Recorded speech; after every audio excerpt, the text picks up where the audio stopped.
Hello, I hope you're doing great today. So, in one of the previous trainings, we saw how you will be able or how you would do to invoke JavaScript functions from your Unity 3D video games when compiling them in WebGL.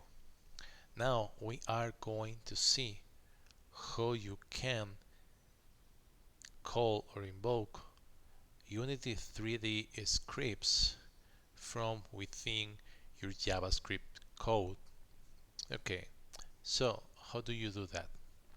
So one of the first things that you need to have is your function defined. So there are a couple of things. What do you want to do? In this case, we are only going to print a message. Okay, so we have defined this public void display message that it's a method that receives a string and assigns the message to a text property in this variable.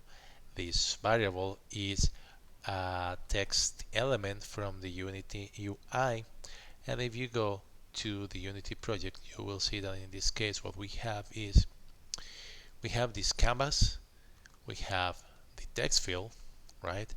And in the sphere object, we have the script component added in here, and we map the text field from the canvas. So this variable always has a reference, right? Okay, so once this is invoked, it will take this message, it will copy it to the text property, and it will be rendered similar to this test in there, right? Okay. Now, the other text placeholder or whatever you want to put in there, right? You have to probably change the width and change the size and everything so you can see it, right? Now, this is only for how you will render that in Unity 3D, right?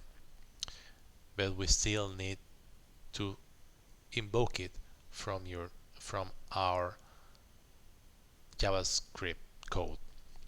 So here I have Visual Studio Code open, right? And currently this is the build, the compiled build, right? Or the build code, I would say. And what I did is, for testing purposes, I created a function that it's going to be executed when I hit click on a button that I define in here. So before we continue, please remember, subscribe to the channel, share the videos, like the videos, and invite more people to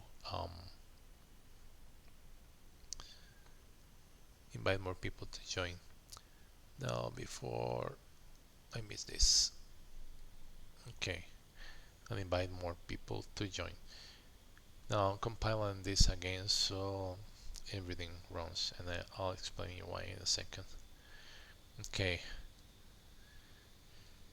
I do not have the server loaded, right, and did changes, so I will just rebuild the application, and we'll see the application once it runs. Okay.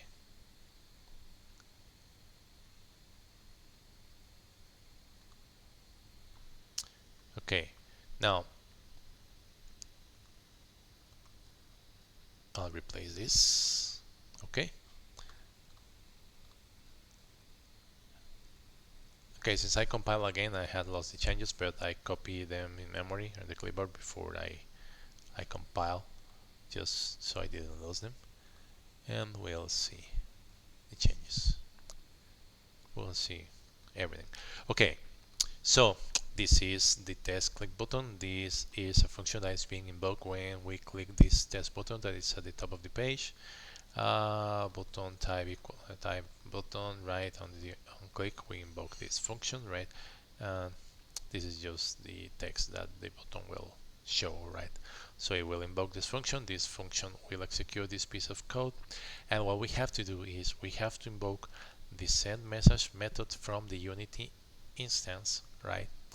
And the Unity instance receives the game object name, the function name, and the parameters that function receives, right? So game object name, in this case sphere, which is this, is the one that has the code that I am going to execute, right?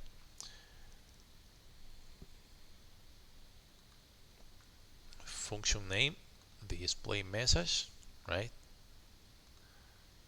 That's the name of the function, and the parameter is message, and that's it, right? Okay. There is something else that I had to do before this, is this game instance is actually a variable that I had to create for being able to access the Unity instance from the global scope. You see that when in the default build, when you load the script, it creates a Unity instance, right? And then everything is pretty much scope, right?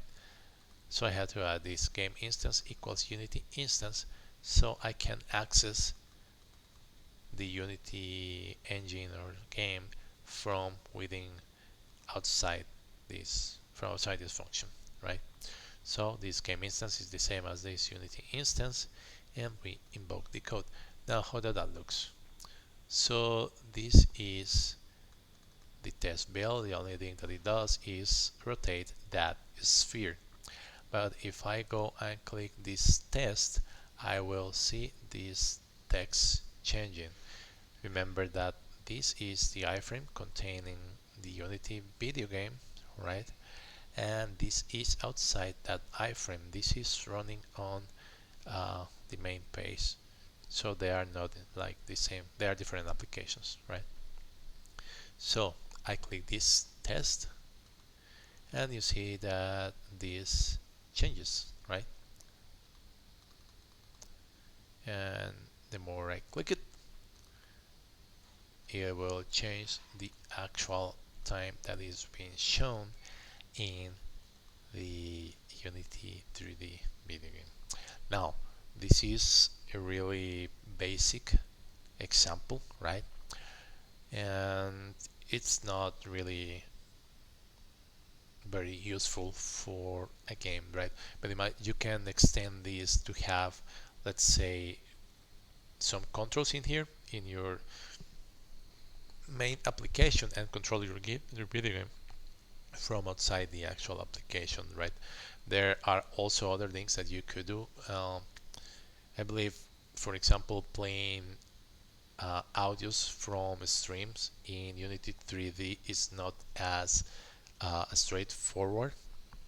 So you could do, or you could play some sounds from bytes array instead of playing them in your main application. You might be able to play them in your actual page in the browser, right? Instead of in the Unity game instance, right? You may have to synchronize the audio with what's currently happening in the video game, right? But you may be able to do that. You also will be able to use like normal buttons or some other interesting controls, HTML controls, to call functionality from your JavaScript. Call your Unity3d functionality from your JavaScript, right? So for example, see that this sphere is rotating at a certain speed to the right.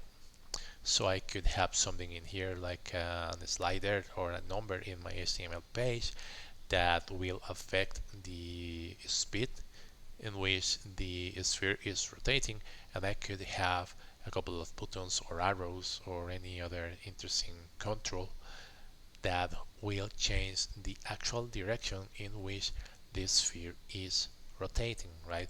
I could add other things like, for example, do bounce or things like that to make the sphere vibrate or bounce, or yeah, having some interesting behavior, right?